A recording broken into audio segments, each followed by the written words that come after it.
1995 Brazilian ബാങ്കായ ബാങ്കോ നോറസ്റ്റയുടെ ഡയറക്ടർമാരിൽ ഒരാളായ Nelson സക്കുഗുച്ചിയുടെ ഓഫീസിലേക്ക് ഒരു ഫാക്സ് സന്ദേശം എത്തി. നൈജീരിയയിൽ ഒരു എയർപോർട്ട് പണി കഴിക്കുന്നതിന് വേണ്ടി ഇൻവെസ്റ്റേഴ്സിനെ തേടുന്നുണ്ടെന്നും ബ്രസീലിയൻ ബാങ്കിന് ഈ പ്രോജക്റ്റിൽ ഇൻവെസ്റ്റ് ചെയ്യാൻ താല്പര്യമുണ്ടോ എന്നുമായിരുന്നു ഈ ഫാക്സിൻ്റെ ഉള്ളടക്കം. എന്നാൽ തൻ്റെ ജീവിതം പോലും മാറ്റിമറിക്കാൻ പോകുന്ന ഒരു ഫാക്സ് സന്ദേശമാണിതെന്ന് അന്ന് നെൽസൺ സക്കുഗുച്ചിക്ക് മനസ്സിലായില്ല. ഇമ്മാനുവൽ ന്യൂഡെ എന്ന ഒരു ബാങ്കർ ഇല്ലാത്തൊരു എയർപോർട്ടിൻ്റെ പേരിൽ എങ്ങനെയാണ് ബ്രസീലിയൻ ബാങ്കിൽ നിന്നും $242 മില്യൺ പറ്റിച്ചെടുത്തത്? തൻ്റെ കുട്ടിക്കാലം മുതൽക്കേ ഇമ്മാനുവൽ ന്യൂഡെ എന്ന ചെറുപ്പക്കാരന് പണക്കാരനാകണമെന്ന അതിയായ ആഗ്രഹം മനസ്സിലുണ്ടായിരുന്നു. അതിനായി അക്കാലത്ത് നൈജീരിയയിലെ കൊടിയ ദാരിദ്ര്യത്തിനോട് പടവെട്ടി നൈജീരിയയിലെ അറിയപ്പെടുന്ന ഒരു ബാങ്കറായി അദ്ദേഹം മാറി. കോംപ്ലക്സ് ഫിനാൻസ് ഡിസിഷൻ എടുക്കാനുള്ള പ്രാവീണ്യവും ആരെയും പറഞ്ഞ് കൺവിൻസ് ചെയ്യിക്കാനുള്ള അസാമാന്യ കഴിവും Emmanuel Nwude union bank of നൈജീരിയയുടെ ഡയറക്ടർ സ്ഥാനത്താണ് എത്തിച്ചത്. തൻ്റെ കഴിവും കഠിനാധ്വാനം കൊണ്ട് യൂണിയൻ ബാങ്ക് ഓഫ് നൈജീരിയയുടെ ഡയറക്ടർ സ്ഥാനത്ത് എത്തിയെങ്കിലും സമ്പന്നനിൽ നിന്ന് സമ്പന്നനാകാനുള്ള അത്യാഗ്രഹം അദ്ദേഹത്തെ വിട്ടുപോയില്ല. അങ്ങനെ അതുവരെ ഉണ്ടായിരുന്ന ചരിത്രത്തിലെ ഏറ്റവും വലിയ മൂന്നാമത്തെ ബാങ്കിങ് സ്കാം അദ്ദേഹം പ്ലാൻ ചെയ്തു തുടങ്ങി.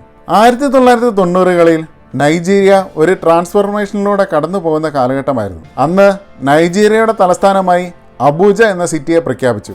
ഇൻഫ്രാസ്ട്രക്ചർ ഡെവലപ്മെൻറ്റിലൂടെ നൈജീരിയയുടെ എക്കോണമി കൂടുതൽ ശക്തമാക്കാൻ അന്നത്തെ ഗവൺമെൻറ് തീരുമാനിച്ചു. ഈ അവസരത്തെ മുതലെടുത്തുകൊണ്ട് ഇമ്മാനുവൽ ന്യൂഡെ അബൂജയിൽ ഒരു എയർപോർട്ട് പണിയുന്നതിന് വേണ്ടി ഇൻവെസ്റ്റേഴ്സിനെ തേടി തുടങ്ങി. എന്നാൽ ആ സമയത്ത് അബൂജയിൽ ഇങ്ങനെ ഒരു എയർപോർട്ട് പണിയുന്നതിനെ പറ്റി നൈജീരിയൻ ഗവൺമെൻറ് ചിന്തിച്ച് തുടങ്ങിയിട്ട് പോലുമില്ലായിരുന്നു. തന്നെ കൊണ്ട് ഒറ്റയ്ക്ക് ഇത്രയും വലിയൊരു പ്ലാൻ നടപ്പാക്കാൻ കഴിയില്ല എന്ന് മനസ്സിലാക്കിയ ഇമ്മാനുവൽ ഫൈനാൻസിലും ബാങ്കിങ്ങിലും അഗ്രഗണ്യരായ തൻ്റെ 5 സുഹൃത്തുക്കളെ ഇതിനായി തൻ്റെ കൂടെ കൂട്ടി. ഇമ്മാനുവലിനോടെയും അദ്ദേഹത്തിൻ്റെ 5 പേരടങ്ങുന്ന ടീമും അബൂജയിൽ പണി കഴിപ്പിക്കാൻ പോകുന്ന ഫേക്ക് എയർപോർട്ടിനായി ഇൻവെസ്റ്റേഴ്സിനെ അന്വേഷിച്ചുകൊണ്ട് ഒരു ഡീറ്റെയിൽഡ് ഫാക്സ് ലോകമെങ്ങുമുള്ള എല്ലാ ബാങ്കുകളിലേക്കും അയച്ചു. അന്ന് നൈജീരിയയിലെ മിനിസ്ട്രി ഓഫ് ഏവിയേഷൻ്റെ ഫിനാൻസ് ആൻഡ് ബഡ്ജറ്റിംഗ് ഡിപ്പാർട്ട്മെൻറ്റിൽ വർക്ക് ചെയ്തുകൊണ്ടിരുന്ന ടൂറിസ്റ്റിയ വില്യമിൻ്റെ പേരിലായിരുന്നു ഈ ഫാക്സുകൾ അയച്ചത്. കുറച്ച് മാസങ്ങൾക്ക് ശേഷം ബാങ്കോ നോറസ്റ്റയുടെ ഡയറക്ടറായിരുന്ന നെൽസൺ സക്കുഗുച്ചി ഈ ഫാക്സിന് മറുപടിയായി തൻ്റെ ബാങ്കിന് ഈ പ്രോജക്റ്റിൽ ഇൻവെസ്റ്റ് ചെയ്യാൻ താല്പര്യമുണ്ടെന്ന് അറിയിച്ചു. ബാങ്കോ നോറസ്റ്റയാവട്ടെ കൂടുതൽ ഇൻവെസ്റ്റിംഗ് ഓപ്പർച്യൂണിറ്റി നോക്കിക്കൊണ്ടിരുന്ന ഒരു സമയമായിരുന്നു അത്. തൻ്റെ ചൂണ്ടയിൽ കുടുങ്ങിയ ഇരയെ ഇമ്മാനുവൽ ഫോണിലൂടെ ബന്ധപ്പെടാൻ തീരുമാനിച്ചു. ആ സമയത്ത് നൈജീരിയൻ സെൻട്രൽ ബാങ്കിൻ്റെ ഗവർണറായിരുന്ന പോൾ ഒഗൂമയാണ് താനെന്നും ഇമ്മാനുവലിൻ്റെ അസാമാന്യ വാക്ചാതുര്യം കൊണ്ട് നെൽസൺ സക്കുഗുച്ചിയെ കൺവിൻസ് ചെയ്യിക്കാനും അദ്ദേഹത്തിന് സാധിച്ചു. കൂടാതെ ഈ പ്രൊജക്റ്റ് ഒരു ടോപ്പ് സീക്രട്ട് ആണെന്നും ഈ പ്രൊജക്റ്റിൻ്റെ രഹസ്യ സ്വഭാവം പരിഗണിച്ച് 2 പേരും മൂന്നാമതൊരു രാജ്യത്തെ വെച്ച് കൂടിക്കാഴ്ച നടത്താമെന്നും ഇമ്മാനുവൽ നിർദ്ദേശിച്ചു. നൈജീരിയയിലെ ആ സമയത്തെ ഹയർ ഒഫീഷ്യൽസിൻ്റെ ഫേക്ക് ഐഡൻറ്റിറ്റിയിൽ നെൽസൺ സക്കുഗുച്ചിയുമായി കൂടിക്കാഴ്ച നടത്താൻ അവർ തയ്യാറെടുത്തു. ലണ്ടനിലെ ഒരു 5 സ്റ്റാർ ലക്ഷറി ഹോട്ടലിൽ വെച്ചായിരുന്നു അവർ കണ്ടുമുട്ടിയത്. ഈ കഥകൾ കൂടുതൽ വിശ്വസനീയമാകാൻ വേണ്ടി ആ കാലഘട്ടത്തിൽ ഒരു റോയൽ ലിമോസിൻ കാറായിരുന്നു നെൽസൺ സക്കുഗുച്ചിയെ എയർപോർട്ടിൽ നിന്നും പിക്ക് ചെയ്യാൻ അവർ അയച്ചത്. കൂടാതെ ആ ഹോട്ടലിലെ ഏറ്റവും ലക്ഷറി റൂമും അവർ നെൽസന് വേണ്ടി ബുക്ക് ചെയ്തു.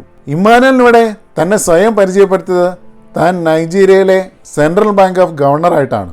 കൂടാതെ ബാക്കിയുള്ള ടീം അംഗങ്ങളിൽ ഒരാൾ ഡെപ്യൂട്ടി ഗവർണറായിട്ടും മറ്റൊരാൾ ഡയറക്ടർ ഓഫ് ഏവിയേഷൻ ആണെന്നും പറഞ്ഞ് പരിചയപ്പെടുത്തി. ഓർക്കുക, 1991 ആദ്യത്തെ വെബ് പേജ് നിർമ്മിച്ചത്.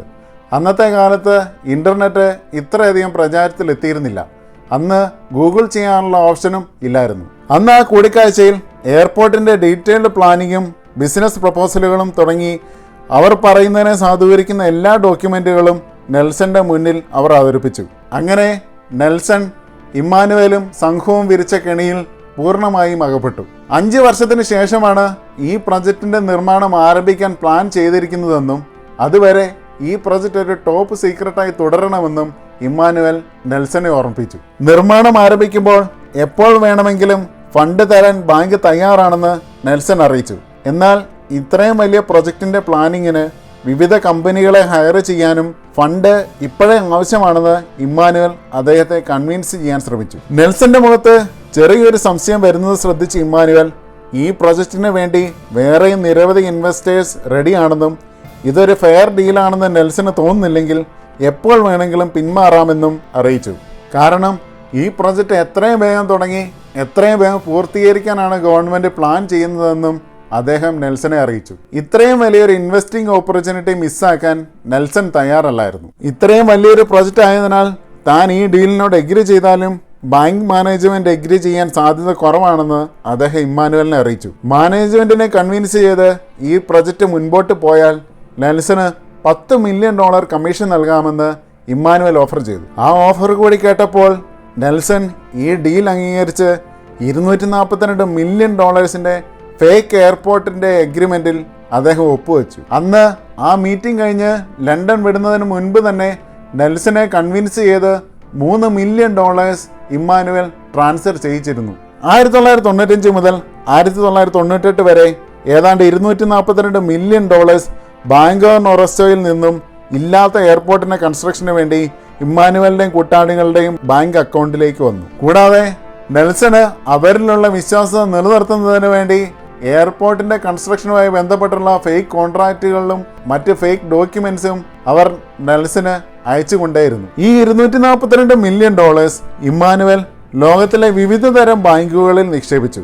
കൂടാതെ ആഡംബര സാധനങ്ങൾ വാങ്ങിക്കൂട്ടാതെ നൈജീരിയയിലെ റിയൽ എസ്റ്റേറ്റുകളിലും വിവിധതരം കമ്പനികളുടെ ഷെയറുകൾ വാങ്ങിക്കാനും അവർ ഈ പണം വിനിയോഗിച്ചു. 1997 സ്പാനിഷ് ബാങ്കായ ബാങ്കോ സാന്റൻഡർ ബാങ്കോ നൊറസ്റ്റയെ അക്വയർ ചെയ്യാൻ തീരുമാനമെടുത്തു.